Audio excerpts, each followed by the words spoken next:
चलो, तो पिछली क्लास में आप लोगों ने जो कुछ भी देखा था 5-7 मिनट की क्लास अब बाकी रह गई थी, तो जल्दी जल्दी हम लोग फिनिश करके आगे चलते हैं। ठीक। सबसे पहली बात यह थी कि हम रॉकेट का जो प्रक्षेपण होता है वो किस प्रकार करते हैं, उपग्रह को हम किस प्रकार भेजते हैं। उपग्रह को भेजने के लिए ना हम कई सारे खंड वाले रॉकेट का इस्तेमाल करते हैं। ऐसे 1 खंड, 2 खंड, 3 खंड, 4 खंड ऐसे होता है। 2 खंड, 3 खंड वाले, 4 खंड वाले, 5-6 खंड वाले, है ना। हमारी जरूरत के हिसाब से कि हम उपग्रह को कितनी दूरी तक कहां तक भेजेंगे। तो जैसे ये जो खंड होते हैं ना, यहाँ पे प्रोपेल्सर लगा होता है जिससे कि इसका ईंधन बाहर आता है जल के, ठीक है ना, मतलब साइलेंसर जिसको तुम लोग कह सकते हो। जब ये वाले सेक्शन का हिस्सा, इसका हिस्से का काम क्या होता है, इसमें ईंधन भरा होता है, इसमें भी ईंधन, इसमें भी ईंधन, इसमें भी ईंधन। अब जो ये वाला हिस्सा होता है ये तेजी से ईंधन को जलाता है और जलाने के बाद रॉकेट को ऊपर ले जाने का काम करता है। ये एक निश्चित ऊंचाई जब रॉकेट को दे देता है तो फिर क्या करता है, ये ऑटोमेटिक सिस्टम होता है, अपने आप ये कट के कहां निकल जाएगा, बाहर, खटाक से।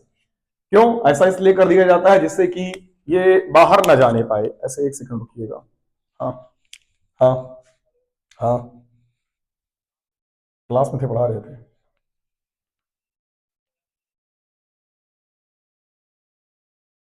आवा ले जा, आवा ले जा, आवा, आवा आवा, हाँ जी, ठीक बा, ठीक बा। हाँ, तो ये वाला जो हिस्सा है वो हिस्सा कहाँ निकल जाएगा, बाहर। उसके बाद ये एक निश्चित ऊंचाई तक पहुंचेगा। एक निश्चित ऊंचाई तक पहुंचने के बाद फिर ये जो दूसरा सेक्शन है, जो दूसरा हिस्सा है, ये एक्टिव हो जाता है। इससे भी बाहर निकलेगा ईंधन और ये क्या काम करेगा, उस रॉकेट को एक निश्चित वेग देगा, जिससे कि अगर मान लो हम बाहर निकालना चाहते हो पृथ्वी क्षेत्र में, पृथ्वी क्षेत्र से बाहर निकालना चाहते हो, तो ये वहां तक ले जाने का काम करेगा, वहां निकाल देगा, यानी एक निश्चित स्पीड देने का काम करेगा। फिर ये कक्षा में स्थापित करने का काम करेगा और फिर जब कक्षा में वो स्थापित हो जाएगा, तो मैंने बताया था कि किसी भी वृत्ताकार कक्षा की एक निश्चित स्पीड होती है। उससे ज्यादा स्पीड हुई तो पलायन कर जाएगा, उससे कम स्पीड हुई तो पृथ्वी में गिर जाएगा, या जिस भी प्लेनेट का या जिस भी सब प्लेनेट का चक्कर लगा रहा है उसमें वो गिर जाएगा। तो इसका मतलब ये हुआ कि ये वाला जो सेक्शन होता है ये रिक्वायर्ड स्पीड को दिलाता है। मतलब अगर स्पीड ज्यादा है तो उसको कम करने का काम ये वाला सेक्शन करता है। बात समझ में आया।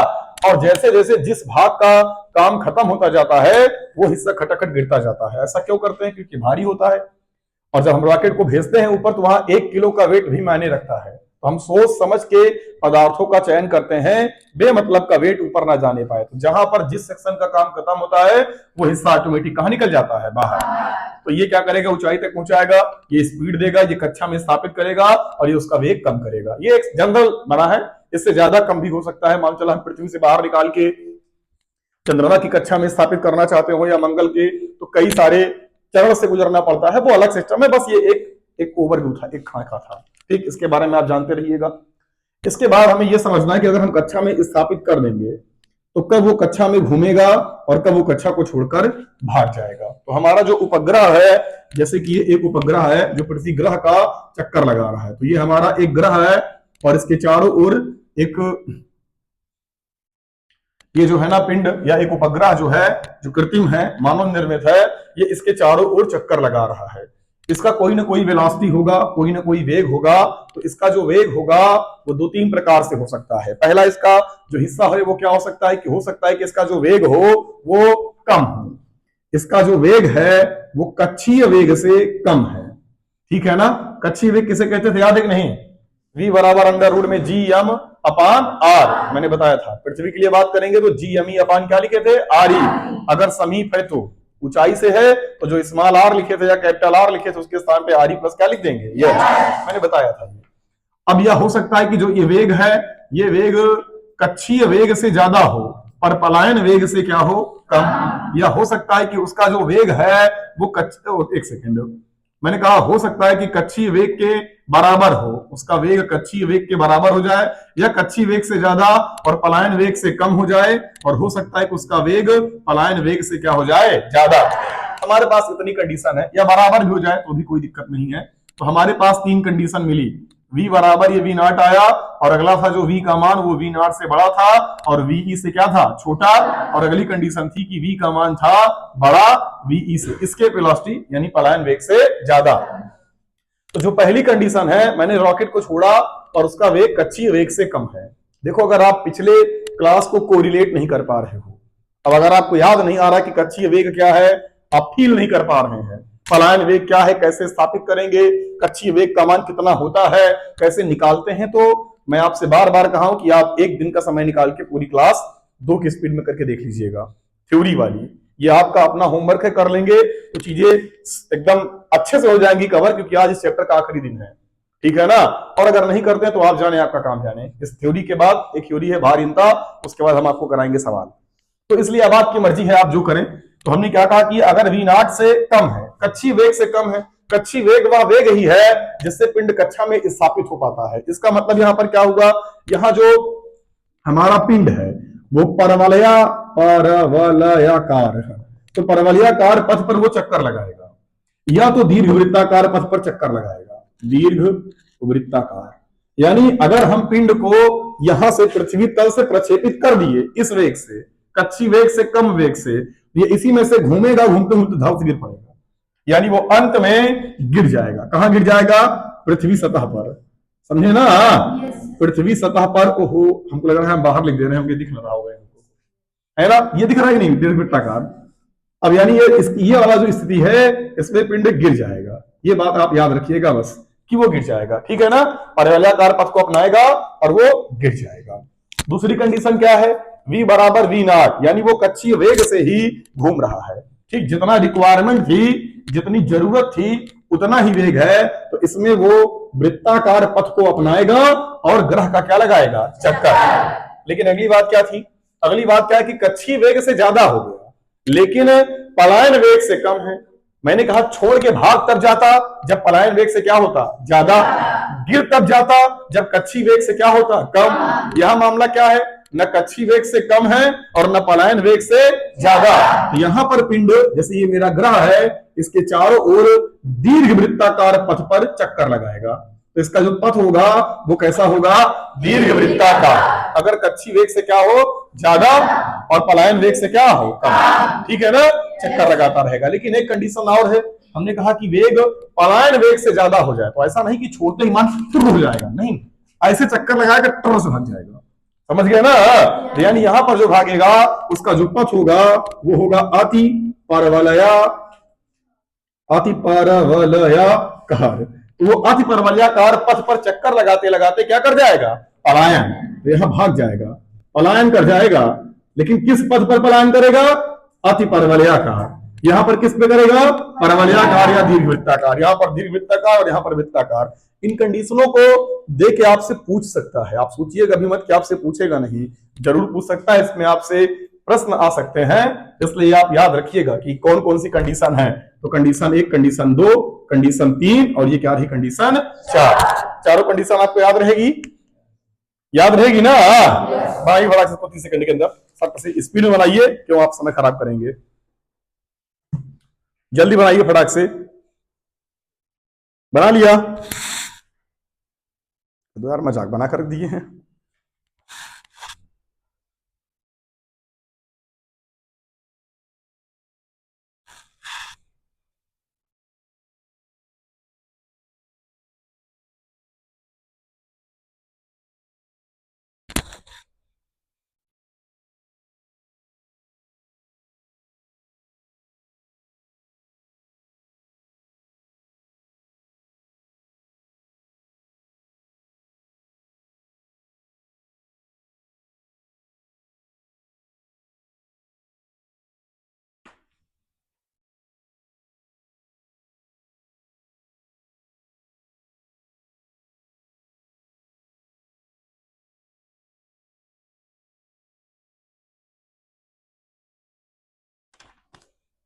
लिख लिया, 4 पॉइंट है, इसको स्पीड में लिखिए भाई, समय नहीं है, इसे खत्म करना है हम लोगों को। इसके बाद हमारे पास लगभग फिजिक्स में अभी 10 चैप्टर बचे हैं हम लोग को पढ़ने के लिए, ठीक है ना। और हम इन 10 चैप्टर को मान लीजिए 20 दिन में निपटा देंगे, निपटा देंगे मतलब निपटा देंगे, ठीक है ना। चलिए रेयरली अगर 1-2 चैप्टर आपका बचा रह जाता है तो उसकी क्लास आपको ऑनलाइन मिलेगी फिर, ठीक। और लड़कियों को नहीं, लड़कों को तो ऑफलाइन भी मिल जाएगी, पर लड़कियों को ऑनलाइन मिलेगी। अगर कुछ बाकी रह जाता है हिस्सा थोड़ा बहुत तो, क्योंकि 1 दिसंबर से डन है आपका बैच, क्या चलेगा, कक्षा 12। जैसे कि अब की बार 12 का सिलेबस खत्म हो गया है, छोटा सा बाकी, बस थोड़ा सा बाकी है, बस बच्चों का इंटीग्रेशन। विज्ञान कब का खत्म हो गया उनका, 2 चैप्टर बाकी है विज्ञान का, और वो भी नवंबर में खत्म हो जाएगा। फिर उनके पास दिसंबर, जनवरी, फरवरी, मार्च, मतलब फरवरी तक का समय बचेगा। हम मान लेते हैं 2 महीना बचेगा, 2 महीना, अगर जनवरी तक पढ़ते हैं तो 2 महीना पर्याप्त है आप करने के लिए, रिवाइज करने के लिए, हमें बताने के लिए चीजों को, तो उनका मामला फिट है। और हम चाहते हैं कि आपका सिलेबस जब आप कक्षा 12 में जाए तो नवंबर में नहीं, अक्टूबर में पूरा खत्म हो, पूरा सालाना सब, जिससे कि फिर हमारे पास अक्टूबर में खत्म हो जाएगा, तो फिर नवंबर, दिसंबर, जनवरी, लगभग 4 महीना बचे। एक बार दोबारा हम लोग क्रैश कोर्स टाइप का करके ढंग से फिर से पढ़ने। पिछली बार सिलेबस खत्म हुआ था दिसंबर में, उसके पिछली बार खत्म हुआ था जनवरी में, तो मैं हर बार थोड़ा सा ये बैकअप बना रहा हूं कि कैसे भी करके इधर 11 का सिलेबस पहले खत्म करेंगे तो 12 उधर पहले खत्म होगा, व्यवहारिक बात है ना। जैसे अगर की बार इनका नवंबर में खत्म हो रहा है और 1 महीने का बैकअप ले लेंगे तो व्यवहारिक बात है कि हमारा जल्दी खत्म हो जाएगा। इसलिए आप इस झांसे में मत आइएगा कि कहाँ क्या चल रहा है। आपका सिलेबस खत्म होगा, फटाक से आप कक्षा 12 पढ़ना चालू कर दीजिएगा, और 11 की क्लासें बार बार जब खाली पाए इसे रिवाइज करें, इसलिए आपके पास अवेलेबल रहेंगी, रिवाइज करते रहिएगा जो भी मिले, ठीक है ना, दोनों साथ साथ। चलिए, ये आप लोगों ने समझ लिया, लिख लिया। अब इसके बाद हमारे पास यहां पर अगला मुद्दा जो है वो क्या है, हमारे पास यह है कि क्या है,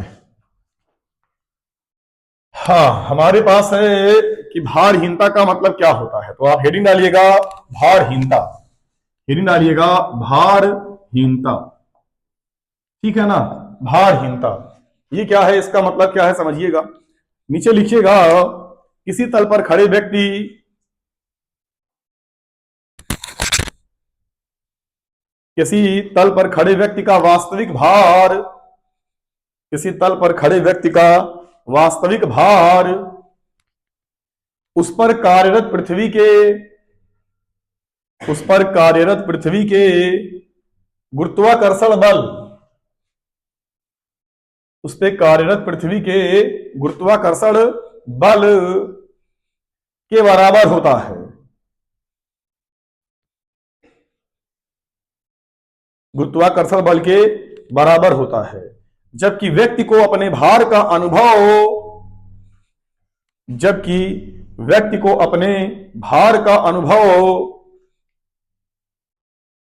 जबकि व्यक्ति को अपने भार का अनुभव तल की,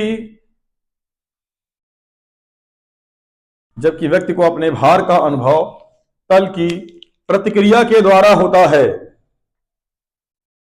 व्यक्ति को अपने भार का अनुभव तल की प्रतिक्रिया के द्वारा होता है, ठीक है, समझ गए। तो चलिए हम समझते हैं कि क्या लिखा है आप सभी लोगों ने। जैसे अगर किसी भी वस्तु का मुझे वास्तविक भार निकालना है बच्चा, कौन सा भार निकालना है, वास्तविक भार। देखो अभी आपने ये लिखा कि भार किसे कहते हैं, आपने भारहीनता नहीं लिखा है। हम बताते हैं भारहीनता का मतलब क्या है। वास्तविक भार अगर निकालना है तो आप कह सकते हैं W बराबर यम इंटू क्या होता है, जी। गुरुत्वाकर्षण बल से हमें ये मिलेगा W बराबर यम इंटू जी, ठीक है ना, इतना न्यूटन में आएगा। लेकिन मुझे निकालना है किसी वस्तु का आभासी भार, जो हम फील करते हैं। आप अपने आप को भारी महसूस करते हैं, महसूस करते हैं या नहीं करते हैं, नहीं करते हैं। अगर आप महसूस नहीं करते हैं, सोचिए अगर मैं इस पटरी को ऐसे लगा दूं तो ये पटरी दिख रही है हल्की सी लचने वाली, ऐसे किसी चीज पर रख के अब मैं कह दूं इस पे आओ बैठो कितने लोग बैठेंगे। जो बैठोगे ना, जब ये लपेगी ऐसे तो तुम समझ जाओगे अभी टूटी, और तुम्हें अपना भार महसूस होगा तो उसे उठोगे, उचकोगे कि टूटने ना पाए। कुछ लोग हम ना उचकब अपने एक कोचिंग के 3 तल्ला के ऊपर लगा दें ऐसे, और उसके बाद हम के किनारे बैठ जाओ, बैठोगे, कभी नहीं बैठोगे। लेकिन अगर अभी यही एक मोटा सा सरिया का एकदम मजबूत भाग होता, एकदम मजबूत वाला ये एंगल होता, और फिर ये लगता ना, फिर तुमको बैठाते तो मैं लगता हाँ हाँ हमारा भार लोड लेने लायक ये है। बात समझ आ रहा है ना। yes. आप इस चीज को महसूस कर लेते हैं। ये रखा क्यों मालूम है कि नहीं,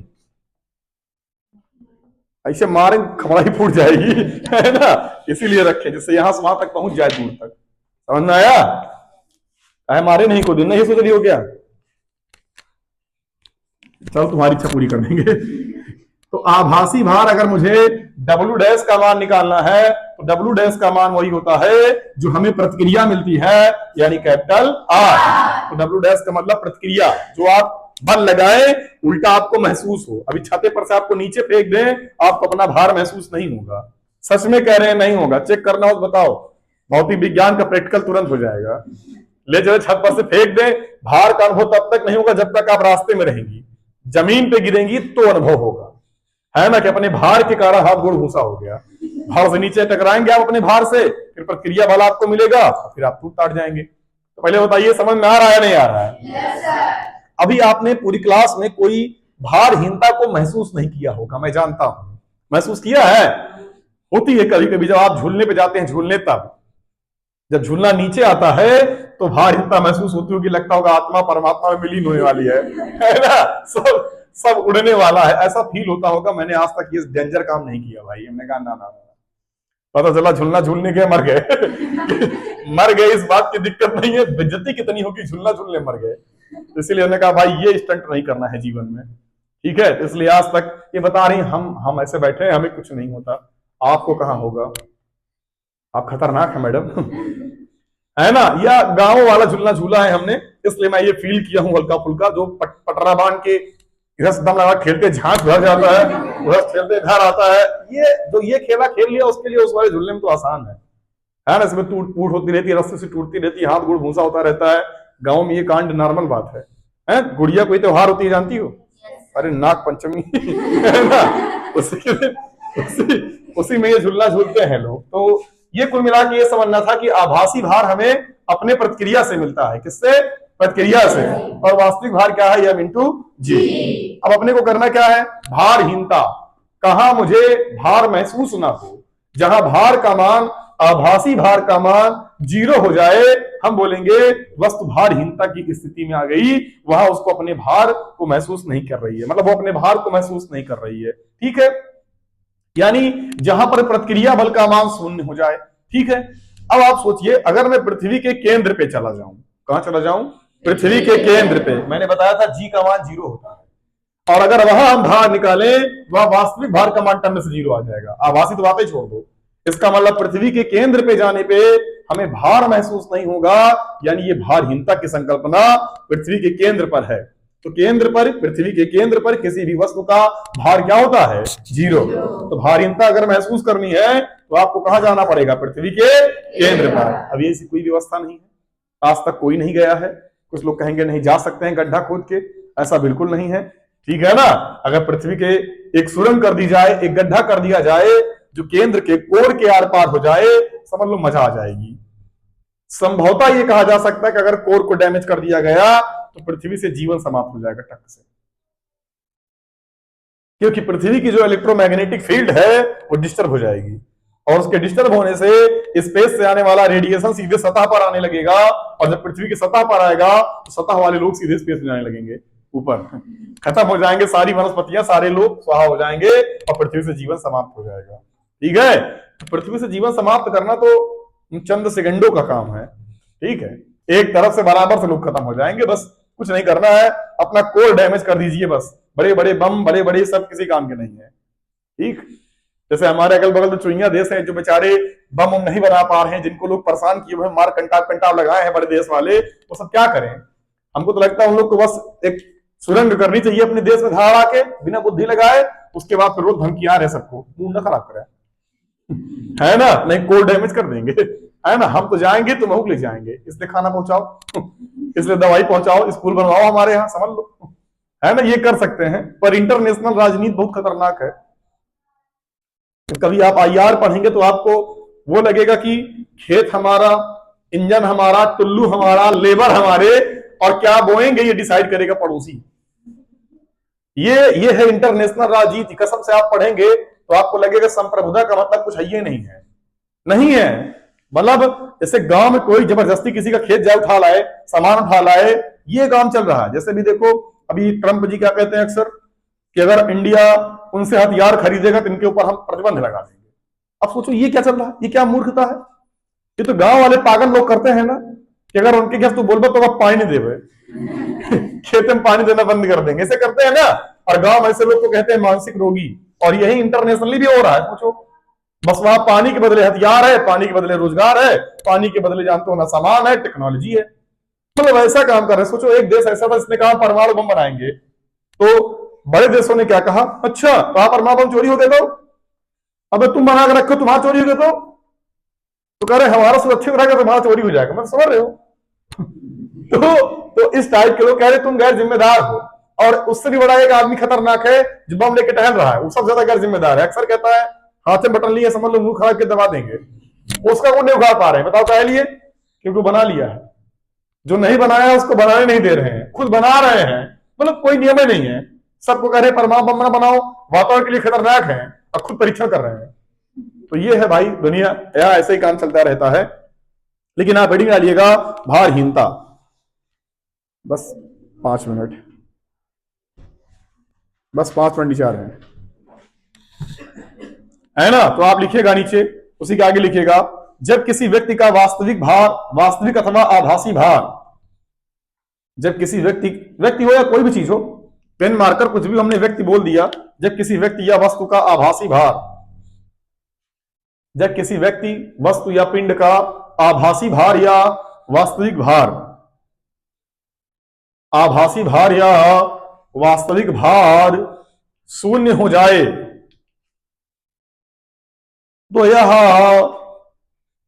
तो यह उसकी भारहीनता की अवस्था कहलाती है। तो यह उसकी भारहीनता की अवस्था कहलाती है। तो यह उसकी भारहीनता की अवस्था कहलाती है। ठीक है, चाहे वास्तविक वाला हो जाए और चाहे आभासी वाला, कुछ भी हो जाए, हम उसे बोलेंगे भारहीनता की वो अवस्था में है। ठीक, अब हम देखेंगे कि कौन कौन सी जगह दुनिया में ऐसी है जहां भारहीनता को समझा जा सकता है। तो पहला आप लिखिएगा, पहला पॉइंट आप लिखिएगा, पृथ्वी के केंद्र पर भारहीनता।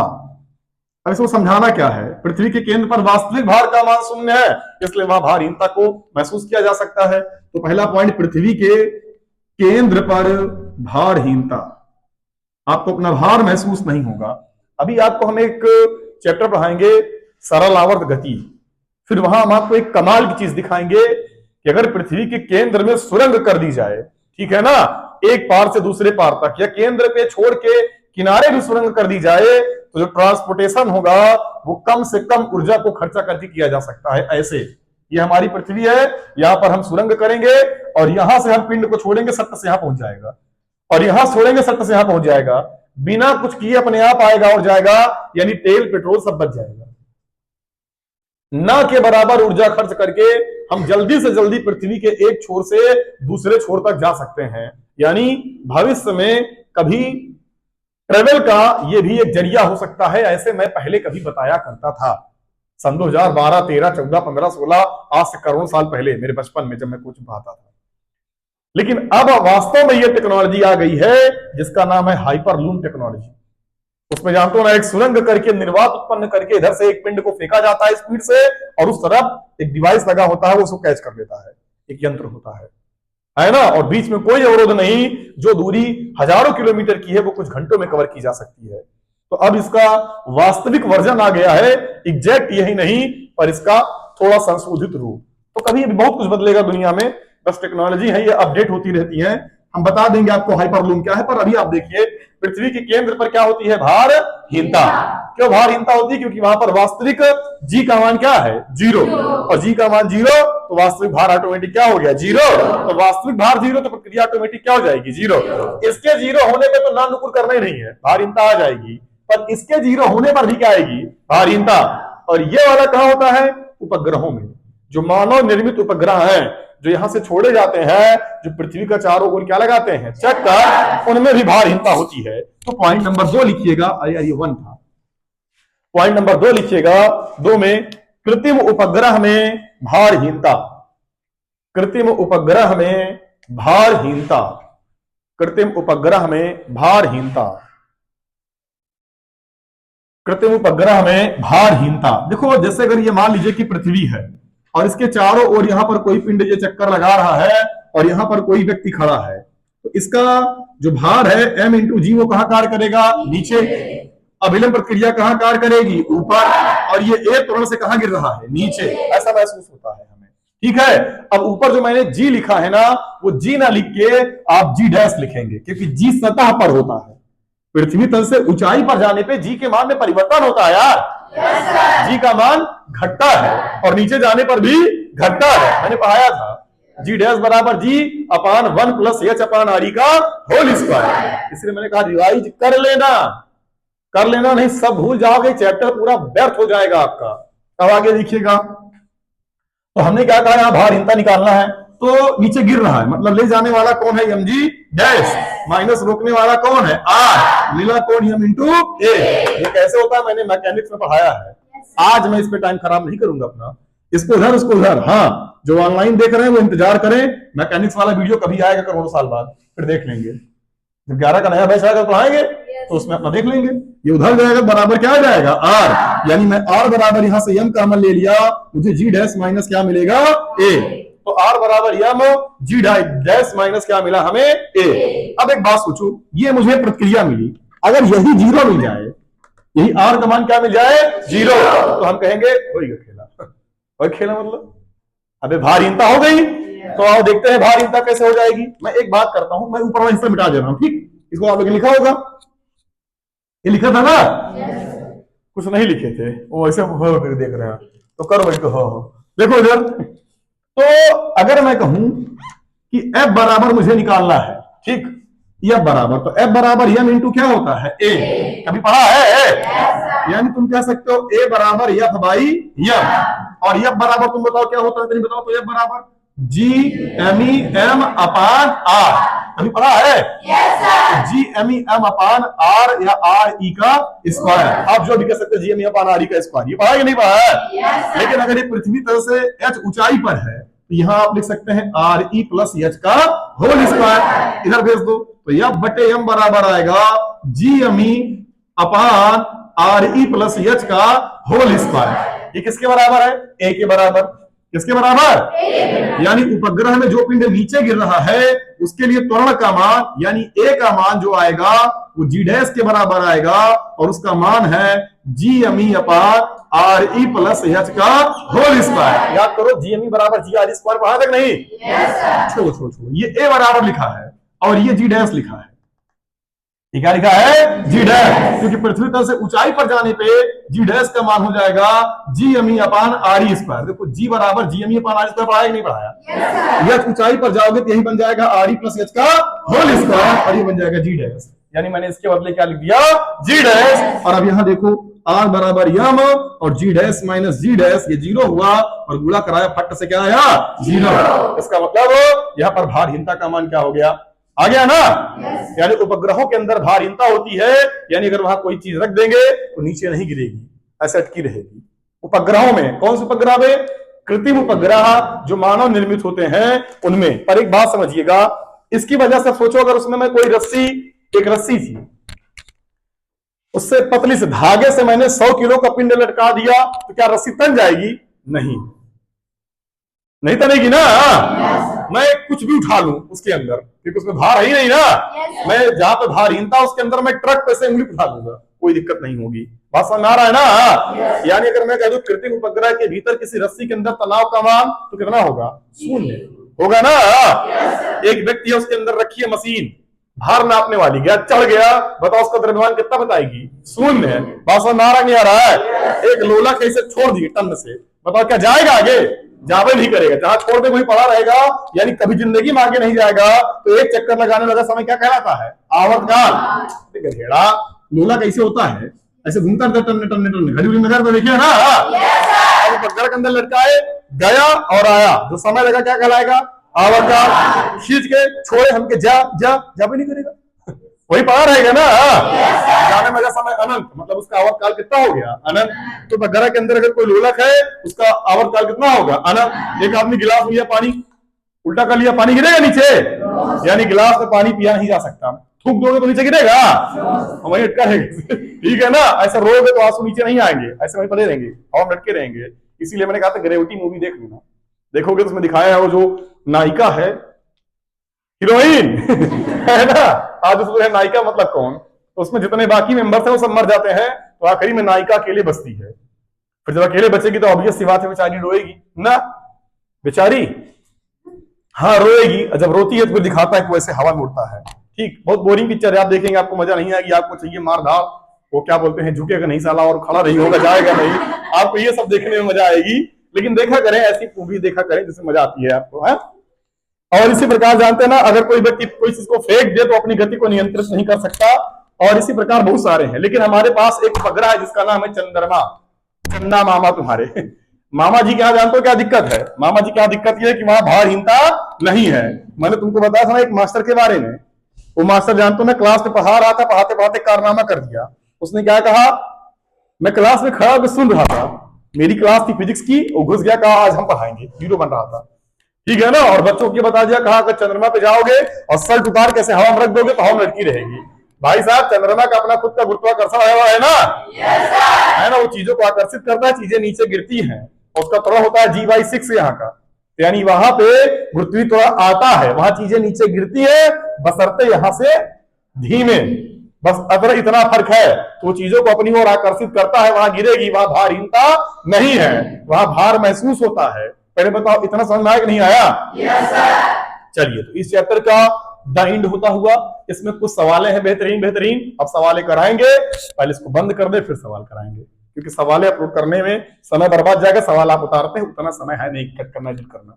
तो जिसकी सवाल छूट रही हो, सवाल अपना पढ़े, मैनेज करे, जो भी करे, जो ऑनलाइन अकेले पढ़ रहे होंगे, और या तो ऑफलाइन क्लास में सारा विषय पढ़े, कोई दिक्कत नहीं, पैसा लगना नहीं है तो फ्री में आके पढ़े, इसके भरोसे ना बैठे। ठीक है, बेस्ट ऑफ लक ऑनलाइन वालों को।